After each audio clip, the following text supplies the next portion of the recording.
And I'm your moderator, Randy Page. I'm from Charlotte, North Carolina. On our panelists this morning are Bill Boyd, who is the publisher of American Square Dance Magazine, and Ray Gatta, who is a former chairman of CALLERLAB, husband of the almost as famous caller, Betsy Gatta, and both of them are real experts, not just in time management, but in the financial aspects of square dance calling, which are one of our keys. So, ladies and gentlemen, we're going to start this morning with Bill Boyd. Good morning, I'm Bill Boyd. I'm from Altamont Springs, Florida. And as you said, publisher of American Square Dance Magazine and some other things. I have there's be handouts out there. Feel free to take one as you leave, or if some people have already got them. The key is I'm going to take this from a different aspect, and I'm going to cover several things.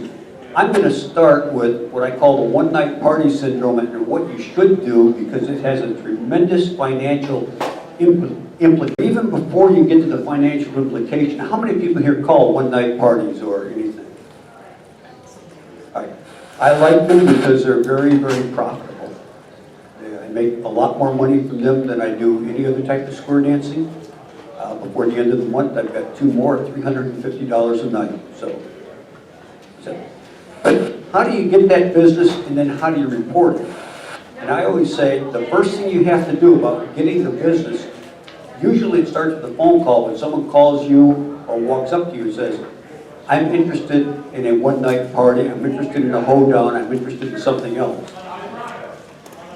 From a sales background, I always say this, the first thing you do, whether it's over the telephone or if it's in person, put a good smile on your face, because that's reflective of what you're going to be doing. And then the next thing I do, and this is in your notes and I think this is important, ask if there's going to be alcohol involved. If there is, I always raise the price. No question about that. Emphasize, if it's a one-night party, that there's no dance experience necessary. Absolutely none. Everybody there is going to pick up on it. They're going to have a good time. The only requirement is that they have to be able to laugh and smile.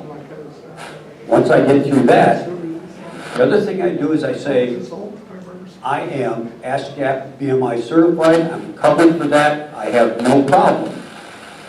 The reason I do that is because then if they say they're talking about someone else, they say make sure that they are licensed and explain some of the responsibilities.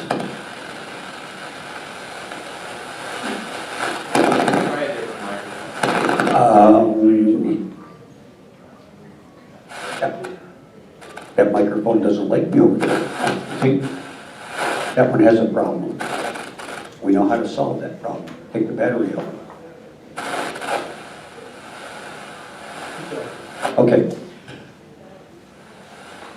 This is all I do to get the business. The next question that I have, or I bring up to people, is for your records.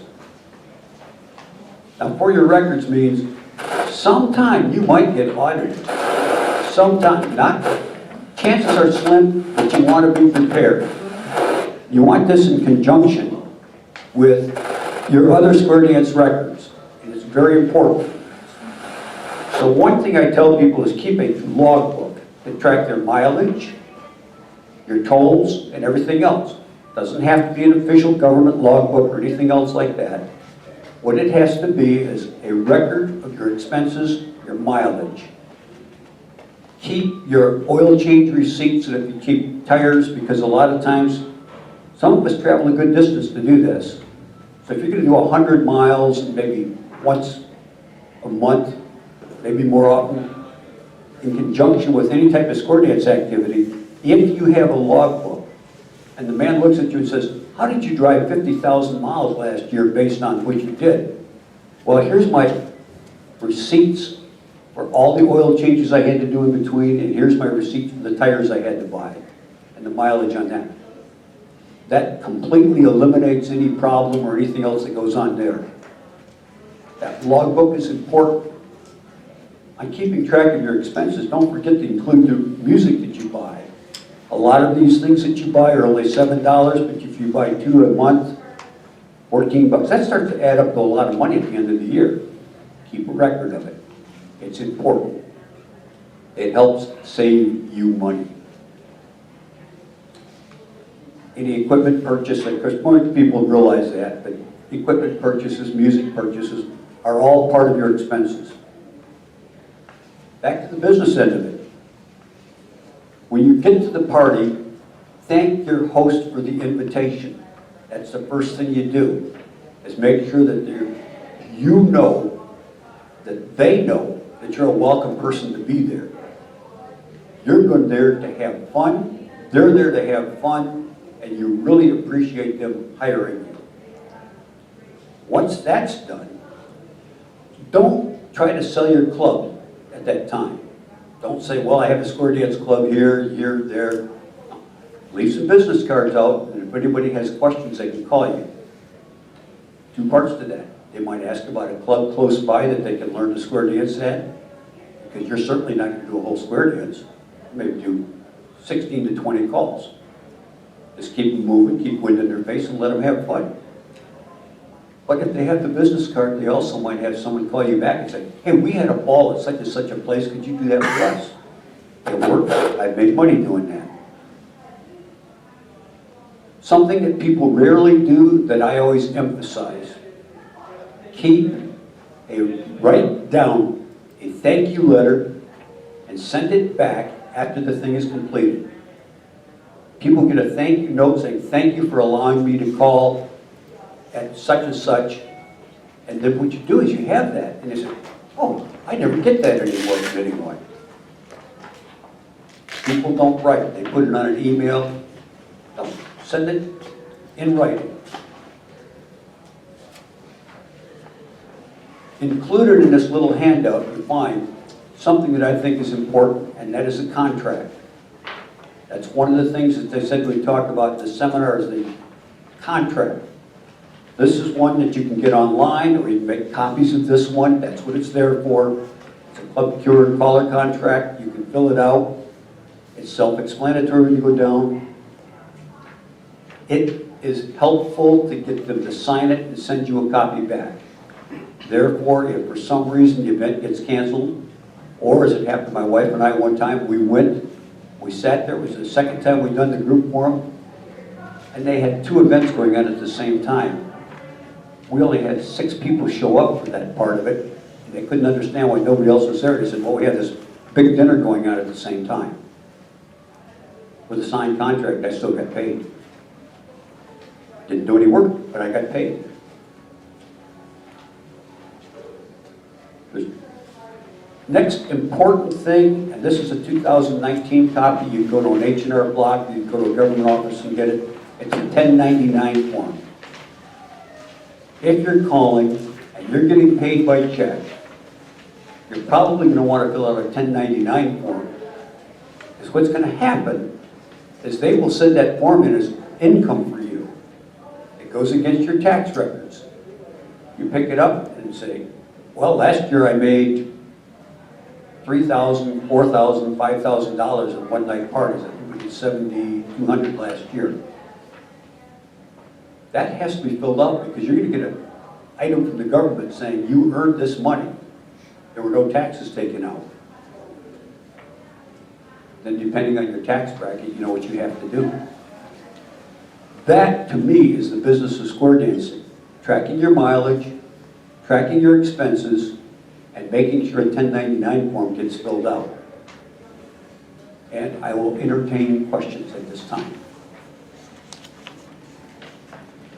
You're anxious? Yes, in the back. It's not really a question, it's, oh.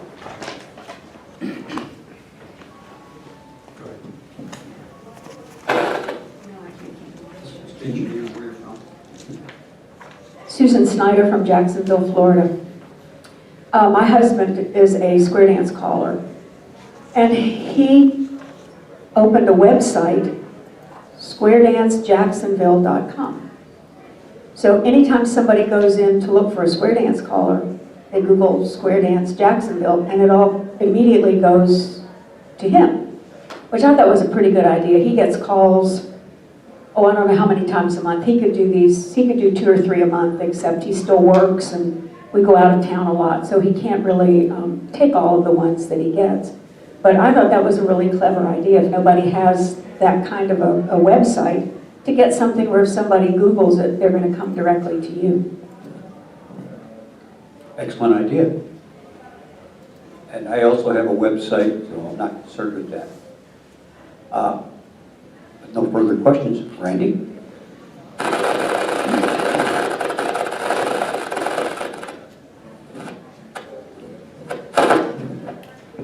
Our next speaker this morning is going to be Ray Allen, as I said before. He is former chairman of CALLERLAB, is very, very knowledgeable, and is married to my good friend Betsy. Thank you, Randy. I'm going to not go into specifics as far as that. I'm going to show you some easier ways to do things.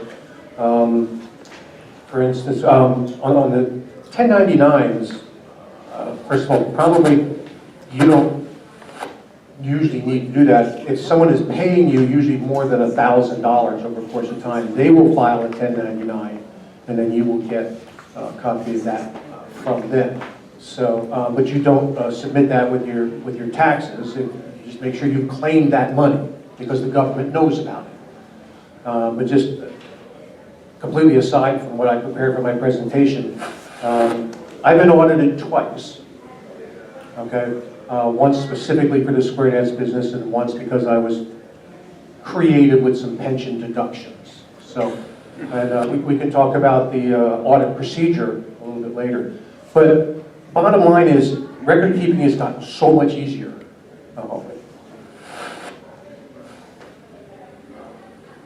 The wrong one. Turn blue. If I hold my breath, I'll turn blue. Let's just get it ready for later. All right. So, how many of you go back far enough where you had to keep a logbook in your car? You get in, you write down the mileage when you start, when you're back. Well, of course, with MapQuest and Google Maps and all that, I don't bother with it. I just make sure I have a contract that tells me the address of where I was going, and I kind of know where I live. And I got the mileage there in MapQuest, and I have it, I'll show the spreadsheet a little bit later on, I just won't leave it up. But, so I'm going to talk about record keeping to make your life simpler. Your calendar, right? We have an official calendar. It's a paper, never leaves the house. You don't ever want to lose your calendar. On the calendar, it'll have, you know, the event, a name, and a phone number. That's on the calendar. We both carry digital calendars, and we keep it updated as much as we can. But if you were to ask me today, can we work, let's say this was a weekend, can you come back next year, blah, blah, blah, for this? We could give a tentative yes or no. And then we will confirm it when we get home with our official calendar, which never leaves the house. Because I'm sure most of us have experienced somewhere along the line a double booking and the hassle that's involved there. I'm not going to get into the ethics and all that. That's another whole discussion. So we have that. That's as far as just your calendar. Just, it's almost, it's like, you know, I can't imagine losing the calendar. I'm still amazed when Mike Jacobs died, we were handling his affairs and stuff out in New Jersey. We never found his calendar. Because I wanted to contact all the clubs that hired him. It wasn't on the airplane. They said no, they didn't find it there. We couldn't find it in his apartment. So now he had an eidetic memory, but I can't imagine he kept his calendar in his head. That just always baffled me. All right, what do we do with our contracts? You all have your own versions of contracts and what's on them to protect yourself. But what system do you have? And I'm not saying this system is perfect, but I'm just saying it's an example of what you do. We have 3 drawers for square dance folders. In my desk, there's the future contracts. There's 12 folders, each with a month. So it's April, so I know whatever the dance we have, you know, after CALLERLAB, it's in that April folder. When we've completed the contract, then the top drawer, the 4-drawer file cabinet, has a folder for every single group that we've called for.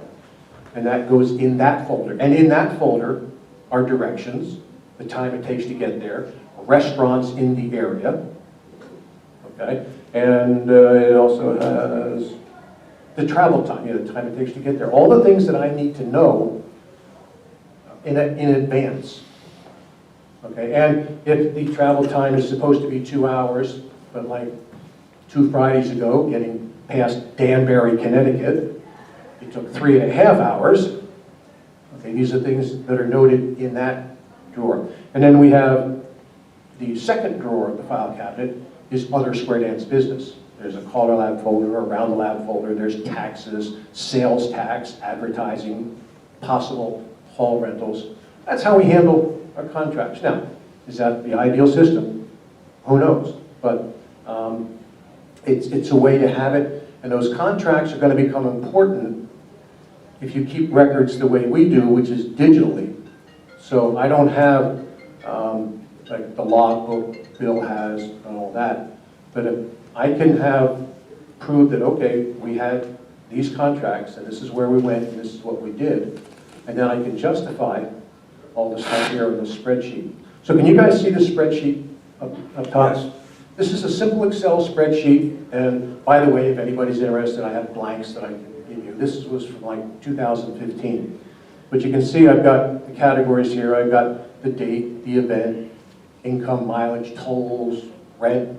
This is refreshments. Food, that's food that I ate. Okay? Air, hotel, all sorts of things. And of course, it all makes it searchable. So, for instance, and here's how it works. And come tax time, you're so used to collecting all these records and adding things. Now I just say print. So here, we did this, let's call this,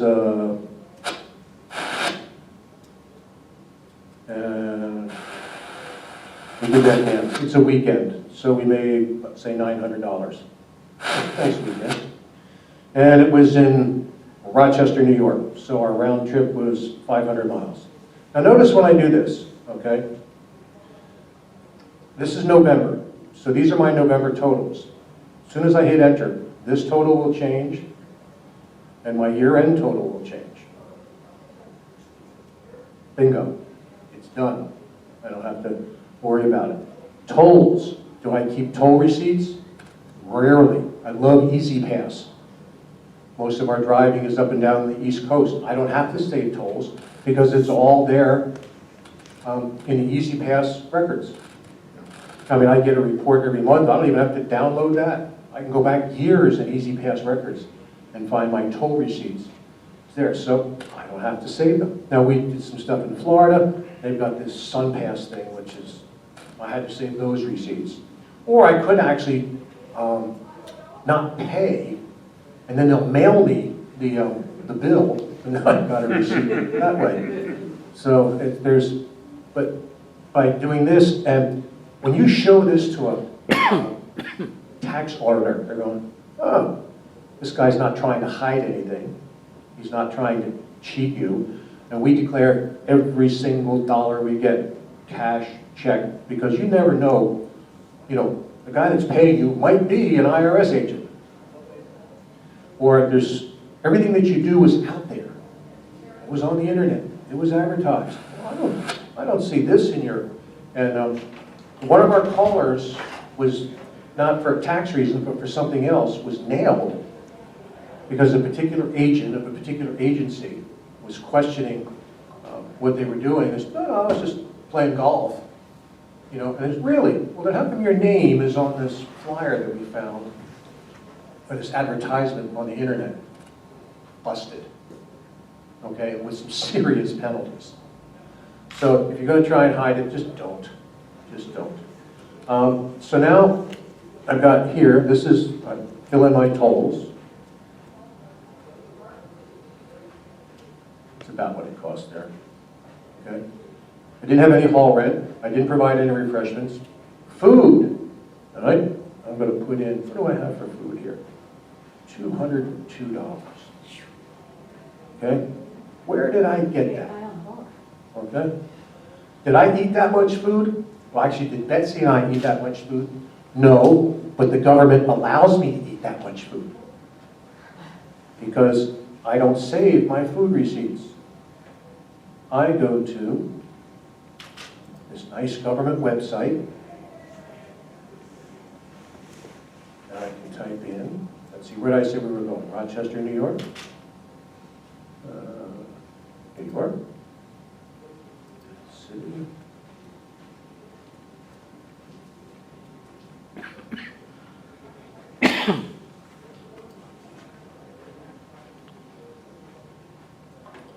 And we're looking for the meals and incidentals. That's what we want.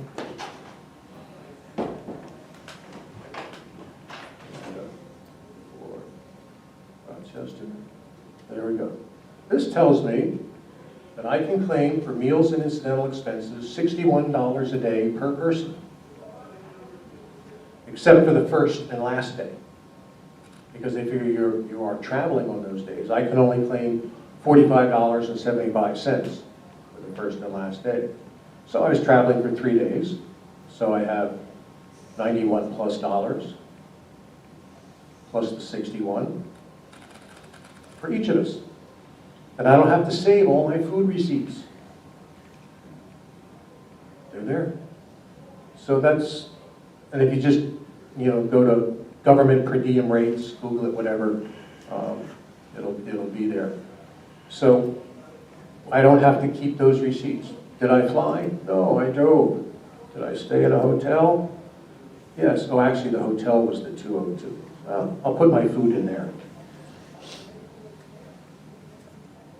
Now, one thing you need to be aware of, if you're going to claim food, you have to have an overnight stay. Yes, say it takes me all day to drive to the dance, and it's one of those, I got to get back or something the next day.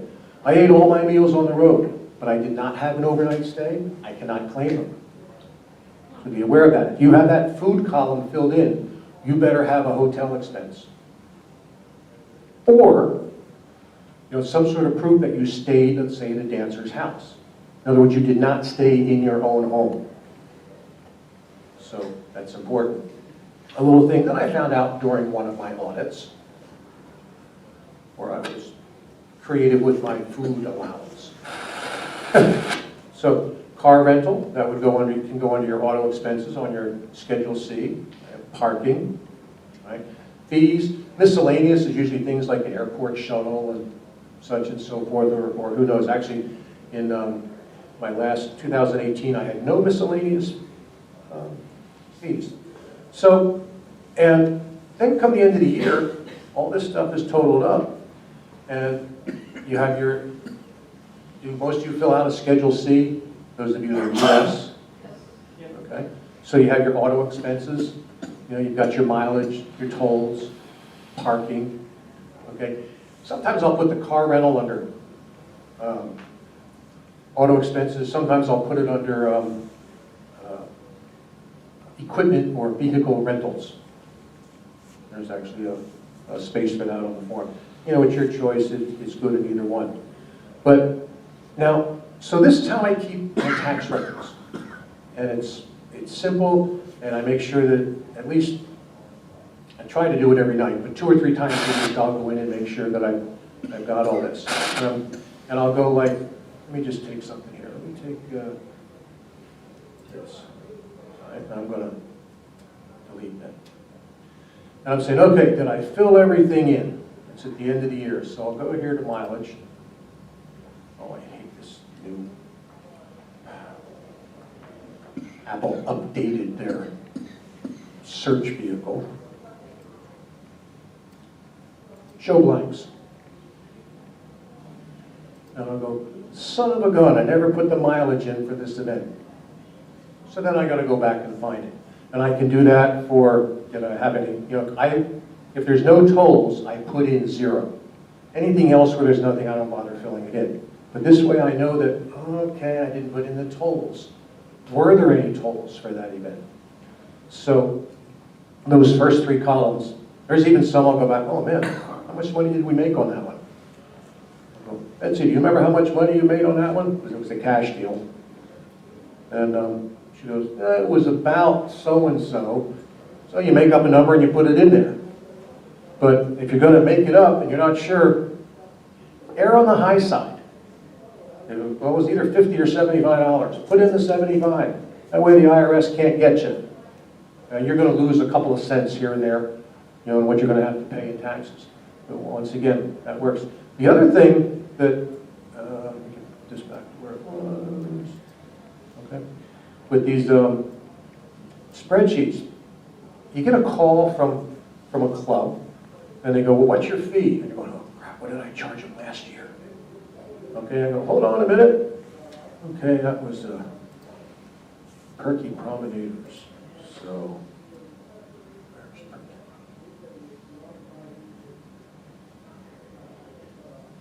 One more. Bingo.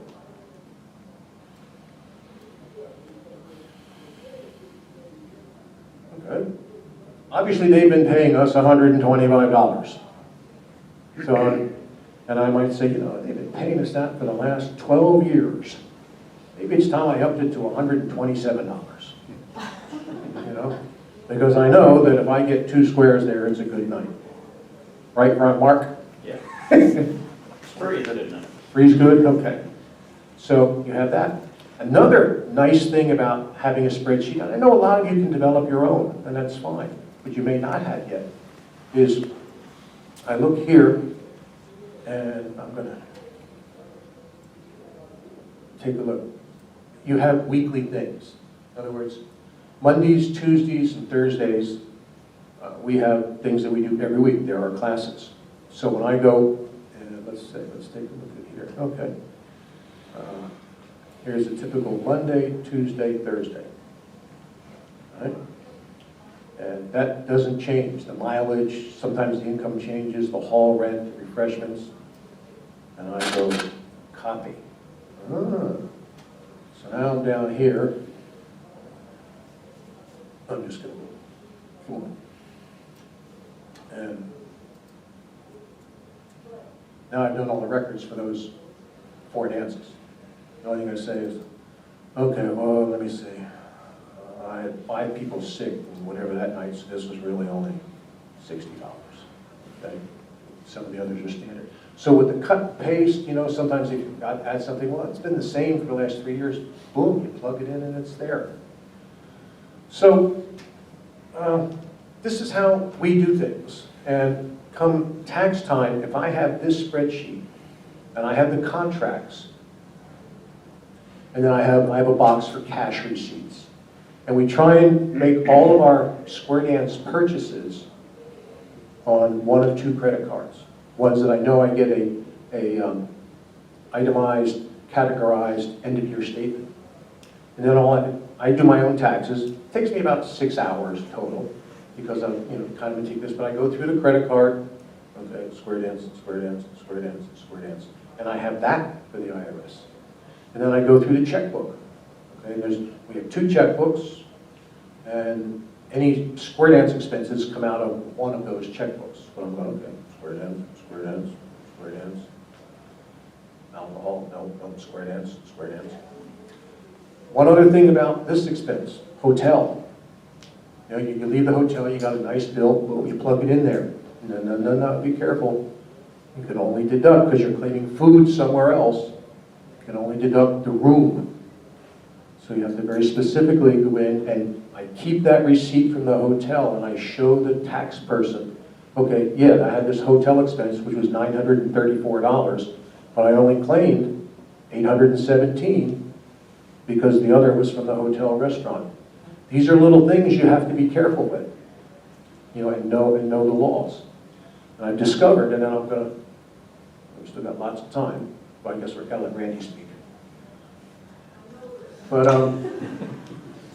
with IRS agents, remember, you're probably dealing with an underpaid, not very well liked in society person with a job where people are an IRS agent. But if you come in and you're prepared and you're honest, they're not a big deal. I mean, I had the first time we got audited, it was the first time Betsy made enough money that she owed the self-employment tax. Social Security. I don't know what the threshold is now. Back then it was $400. Well, I didn't know about it. I didn't pay it.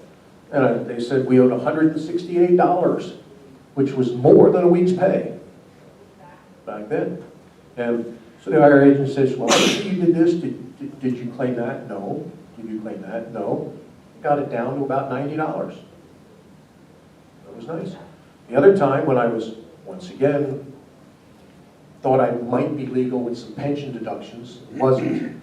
And turns out I basically had a $4,000 government loan for 3 years before they caught up. But because I was honest and said, I did this, why can't I do that?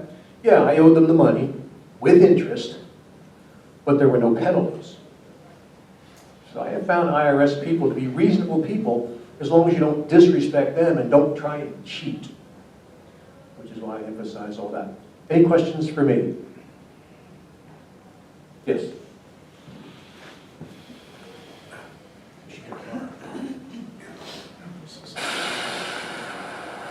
Susan Morris from Richmond. Have you used the app MileIQ to keep track of mileage? No. Or does anybody? Don't know what it is. Tell them. What's it called? It's called IQ. MileIQ, and it's like on your phone, and if your phone is in your pocket or in your car, it keeps track of your mileage to places. Cool. And then I just got it, so I haven't used it for like a long time yet, but supposedly you can access it online and then get a spreadsheet of your mileage. It's a 30-day trial, 30-day trial, yeah. and then you pay for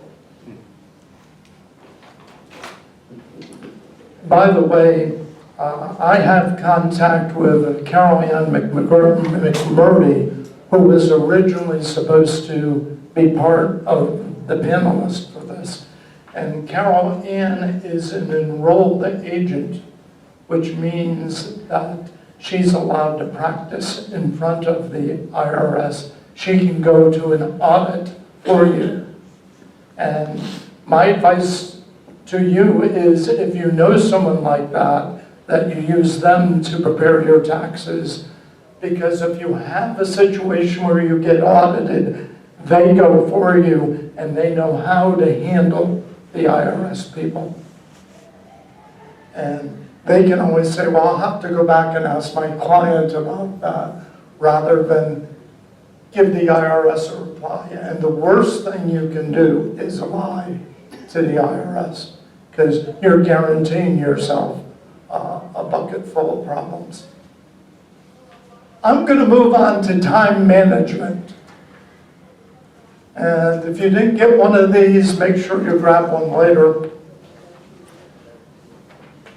One of the keys to managing your time is planning. And the key to planning is at the end of the day, and the square dance day ends usually around 10 o'clock at night, but I'll actually, after a dance, I'll plan what I'm going to do the next day. And what you need to do is develop a punch list, but not just a punch list, a prioritized punch list. What is the best use of my time right now?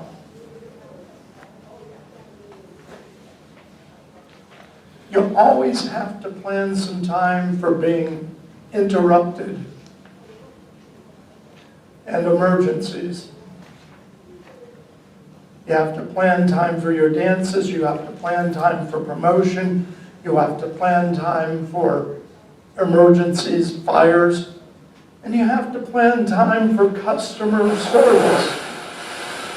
And I think that's our most important thing we have to do, is when somebody calls on the phone, it's important that we be ruthless with time, but gracious with people.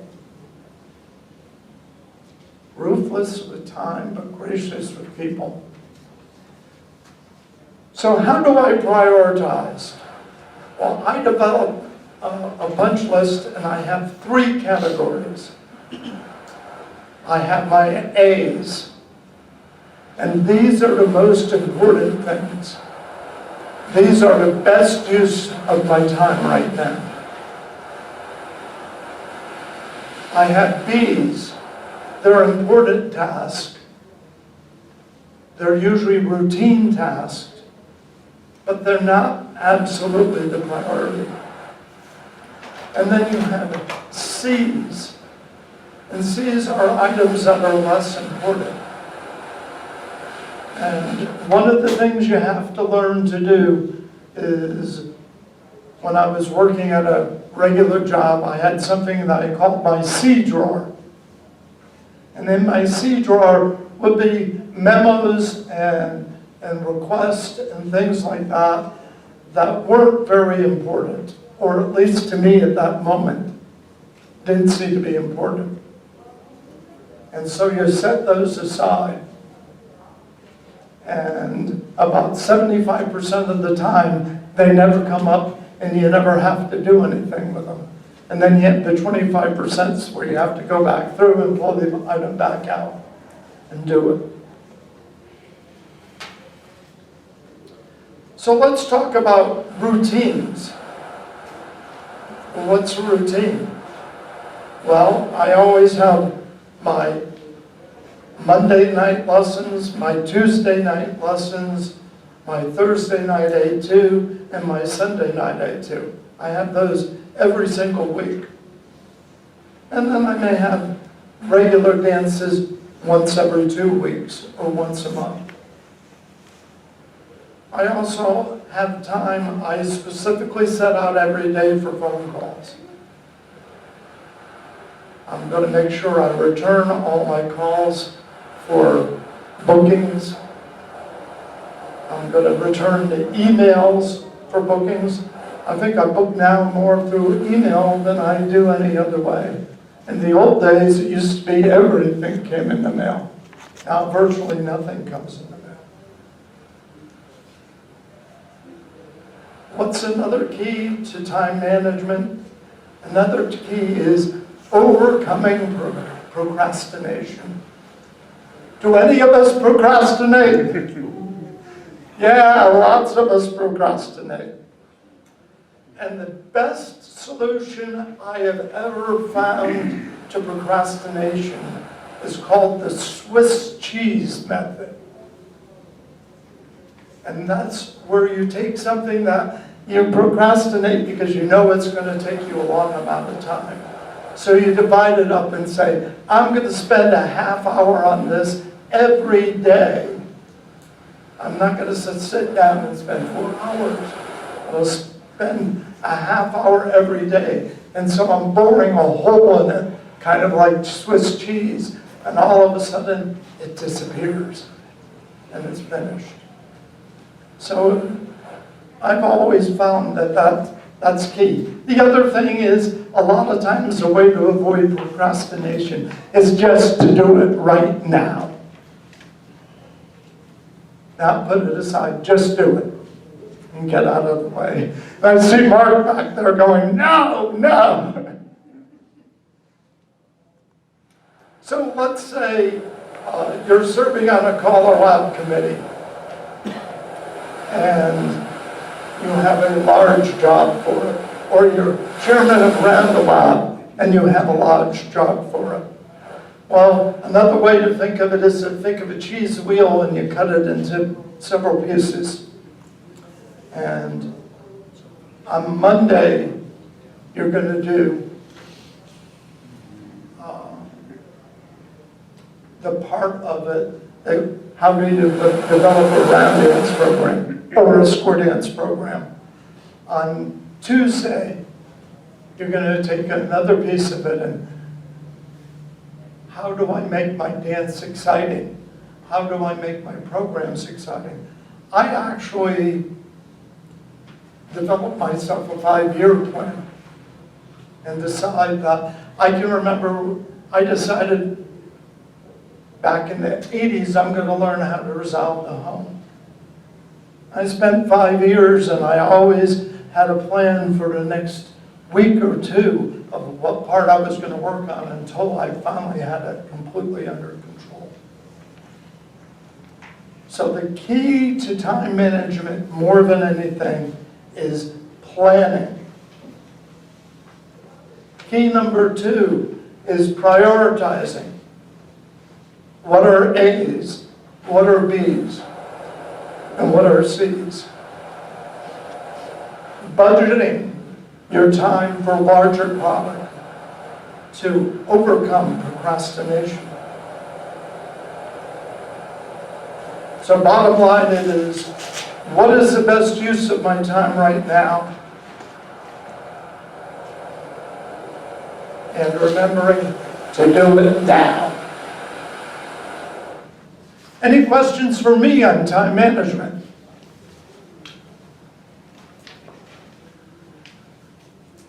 Any questions for our panelists? I want to add a couple things. When you don't have a day job, time management is easy. You basically, how many of you still have a day job and are doing this also? So you have 2 full-time jobs. Yeah. And we did that for 40 years.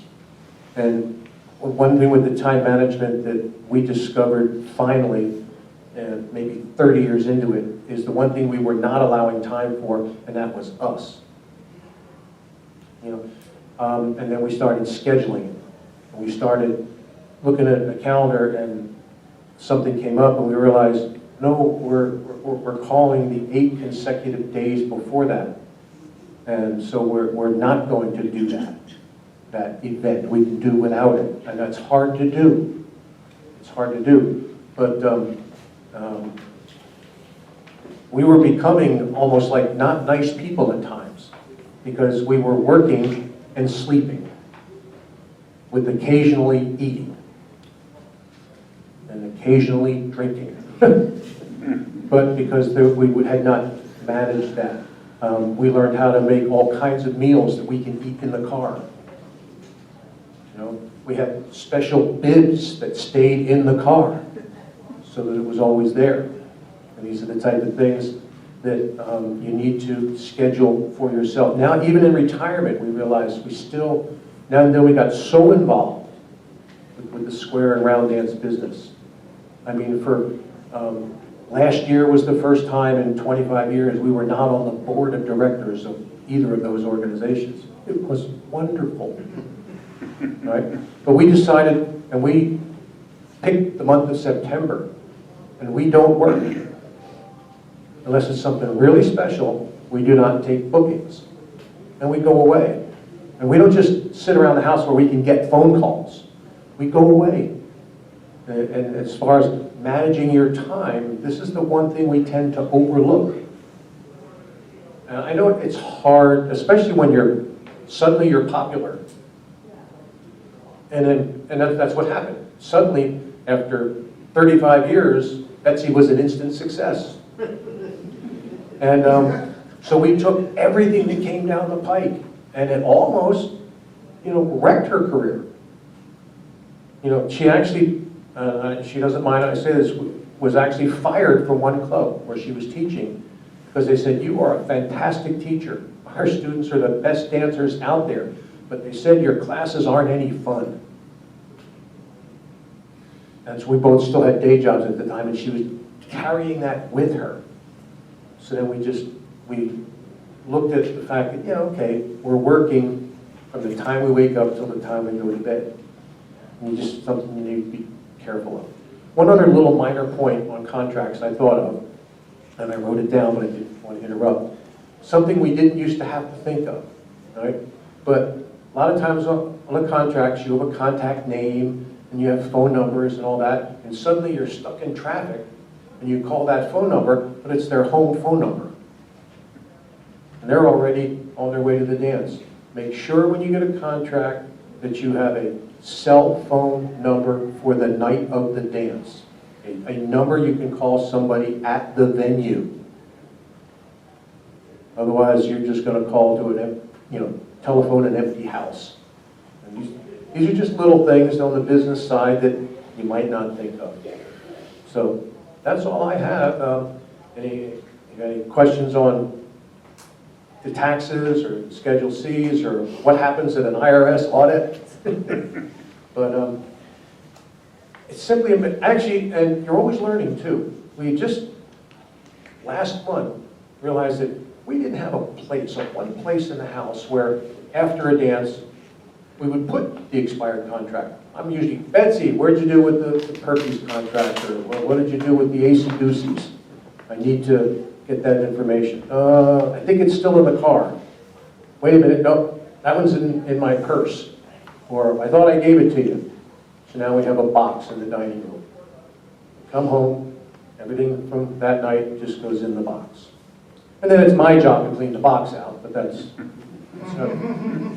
One other thing. One of you, if you're a couple, one of you should be the primary person for the bookings.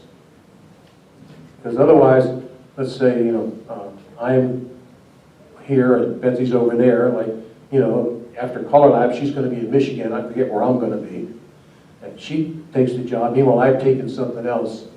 You need to have, at least in my opinion, one primary person handling the booking. I mean, yeah, people are going to ask and say, yeah, okay, but let me just double check. And then you, if you're not the primary person, you check with the primary person as to whether that date's free.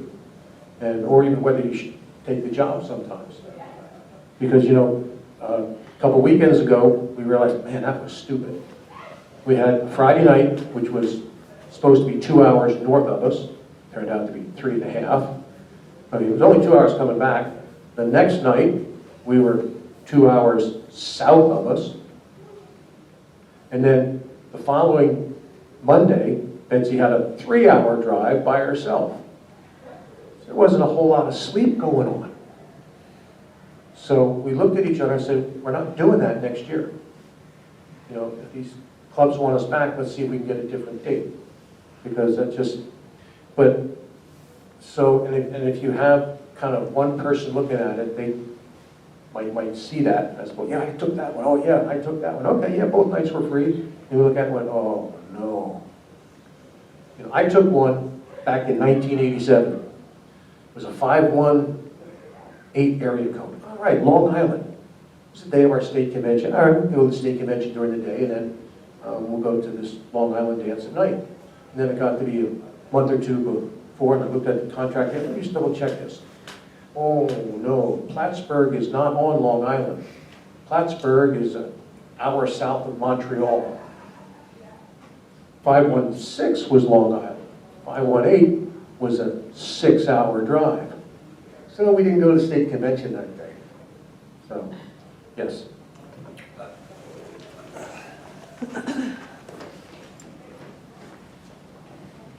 Bill Freeman, Goffstown, New Hampshire. And I just want to remind you, don't count on those area codes. If you call my son, who's at my house, on his phone number, it's an Arizona area code. Your cell phone is still Connecticut, isn't it? Area code? Yeah. Randy's been in North Carolina for, what, decades? But he kept his cell phone number, which is a North Carolina area code. Little things that we didn't have to worry about back in the day. So, anybody else?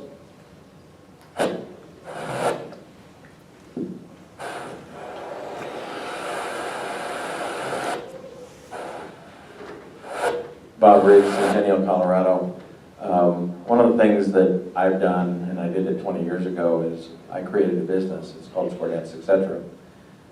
And I registered it with the state as an LLC. It's a limited liability corporation. I opened bank accounts, a savings and a checking, under that name. Every single dance is a separate deposit into that account.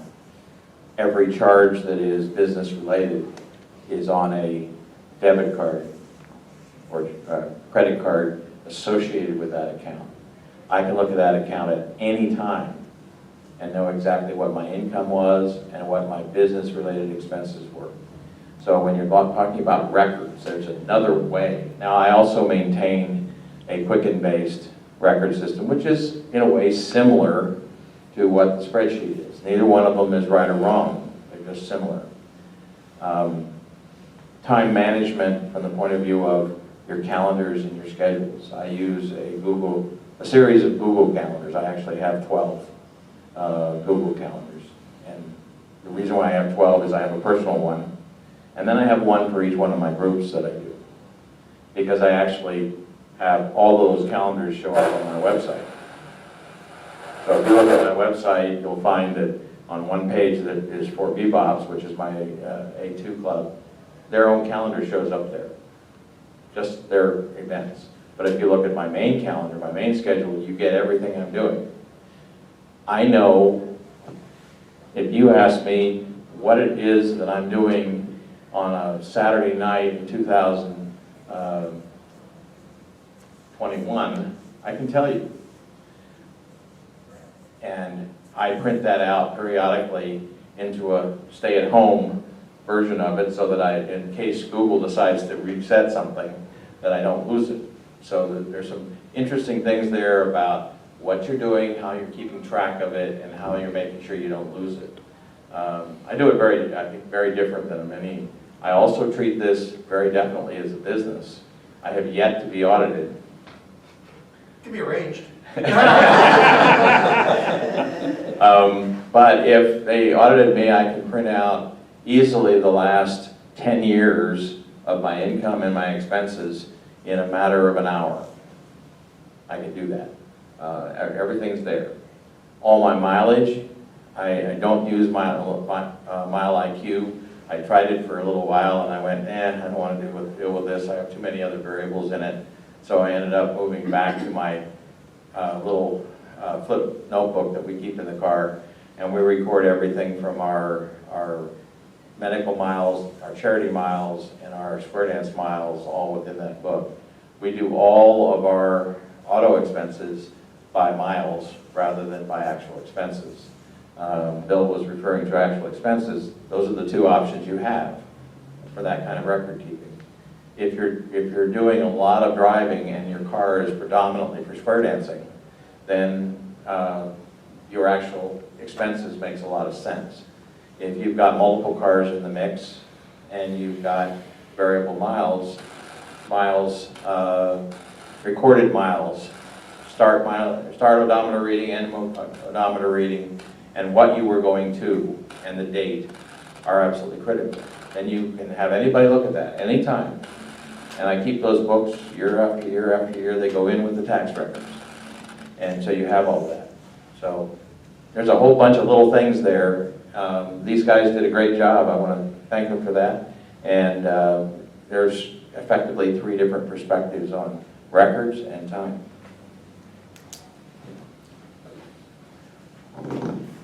And I just want to make a quick comment. There were 3 different methods. Now, I grant you that my wife and I are in the dark ages. I've got a 5-year calendar that sits, each page, each month is a 8.5, 11 page. We write everything in there. And then once a week, we actually sit and open that book up and compare our schedules all the way through. And it covers medical and all these other things that we do and everything up to and including if we get some time off. That does not require a computer. As I said, I'm kind of in the dark ages. I call off of a computer finally, but I keep all my records in writing. It works. Computers, phones, etc.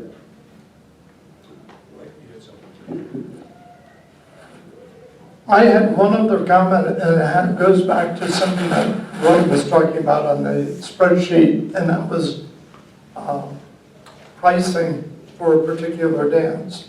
And I think many times today, I usually let my wife negotiate the rates on the dances. And the reason is, I want to do the dance and I'll be stupid and quote too low a price, and it really becomes a losing prospect.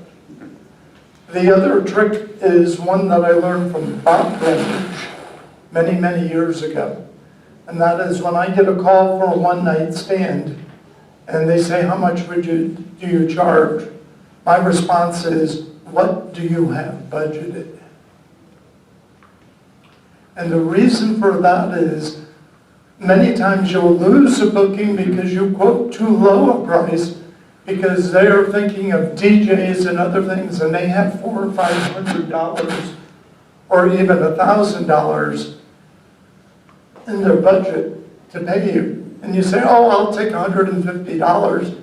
They start to wonder whether you're the quality that they want, and they'll look for somebody who's higher priced.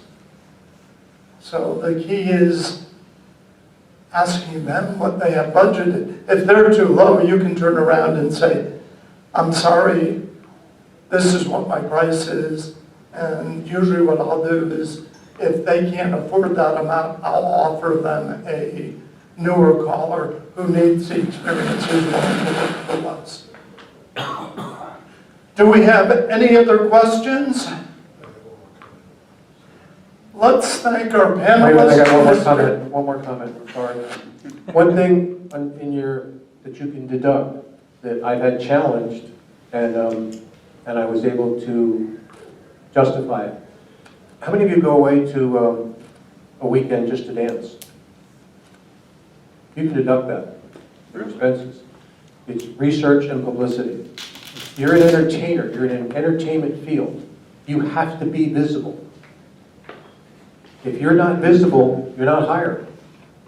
So you go to these, you'll put out some of your business cards, flyer, and you are doing research. I mean, whether you think you are or not, you are. I mean, I go to it's a round dance event, at Round the Lab, where we have our evening dances or whatever. I keep well now I have it on notes on my phone, but I usually come home with 20 or 30 dances, even if they're not new, but wow, I could use that one.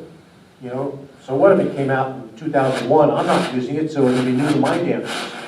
And you go to a festival, and you're going, this is great. Ron Libby, how the heck did he get from there to there? And you go and you ask him. You just done research.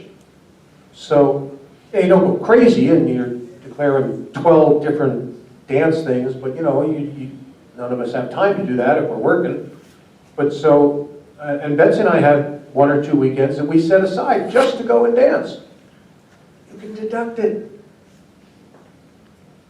Susan? Susan Washington from Redmond, Washington. So that brings up 2 questions I have. We've had a discussion up in the Northwest. Can you deduct mileage to go to Callers Association meetings? Yes. And can you deduct, okay, so like if it's a dance weekend, you can do all the hotel and fabulous. And the answer, because I wasn't on the mic, to the